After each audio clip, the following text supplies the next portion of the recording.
నరసాపురం అనే ఊర్లో రాణి సరళ అనే ఇద్దరు ఆడవాళ్లు ఇరుగు పొరుగు ఇళ్లల్లో నివసించేవారు. వీరిలో రాణికి తన గురించి గొప్పలు చెప్పుకోవటం అంటే చాలా ఇష్టం. దానికోసం పక్కవారిని తక్కువ చేయటానికి వారి గురించి ఎలాంటి అబద్ధాలైనా చెబుతుంది. సరళ రాణి గురించి తెలిసినా కూడా రాణితో స్నేహంగా ఉంటుంది. సరళ అయితే అలా ఇతరులపై అబద్ధాలు చెప్పవద్దని రాణిని చాలాసార్లు హెచ్చరించింది కూడా. కానీ రాణి వాటిని ఖాతరు చేయకుండా తన ఆనందం కోసం పక్కవారిపై అబద్ధాలు చెప్తూ ఉంటుంది. ఒకరోజు రాణి ఇంటికి పాలు పోయటానికి సుబ్బయ్య వస్తాడు.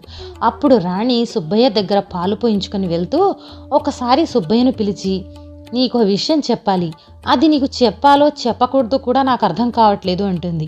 దానికి సుబ్బయ్య, అదేంటమ్మా, ఏదో చెప్తానని చెప్పకపోతే ఎలా, చెప్పండి పర్లేదు అని అంటాడు. దానికి రాణి, ఏం లేదు సుబ్బయ్య, మీ ఆవిడ సుబ్బమ్మ